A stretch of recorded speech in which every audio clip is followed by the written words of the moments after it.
days later, when Laban learned that Jacob had fled, he immediately gathered his family and began to pursue Jacob.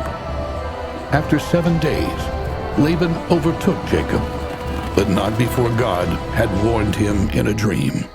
Be careful not to say anything to Jacob, either good or bad. The next morning, Laban and his kinsmen confronted Jacob.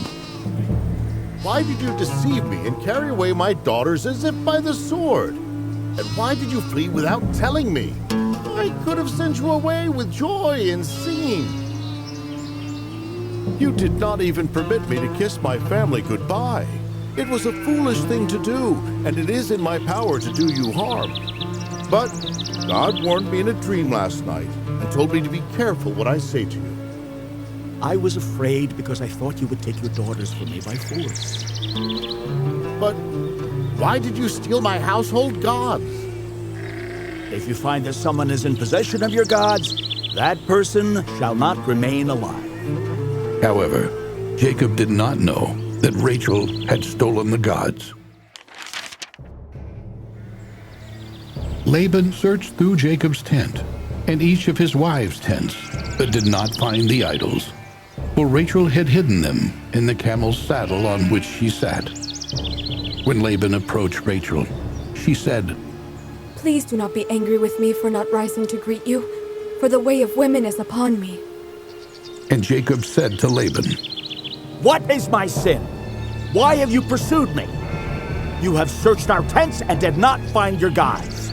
I served you 14 years for your 2 daughters and 6 more years for your flocks. And in return, you changed my wages 10 times.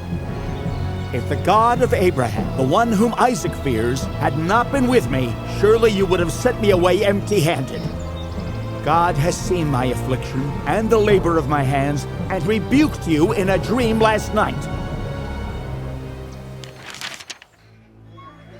These daughters are my daughters. The children are my children. The flocks are my flocks. And all that you see belongs to me. What can I do this day for my daughters or for the children they have borne? Come, let us make a covenant between you and me. So Jacob set a stone upright as a pillar and instructed his men to gather stones and set them in a pile. And together they agreed before the Lord God of Abraham to do each other no harm. Jacob and Laban called these stones the pile of witness in their respective languages. They ate together that night, and early the next morning Laban kissed his daughters and his grandchildren and returned to his home.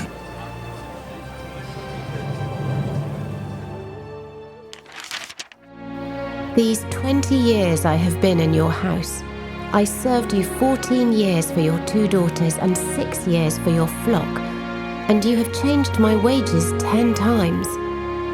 If the God of my father, the God of Abraham, and the fear of Isaac had not been on my side, surely now you would have sent me away empty-handed. Genesis chapter 31, verses 41 and 42.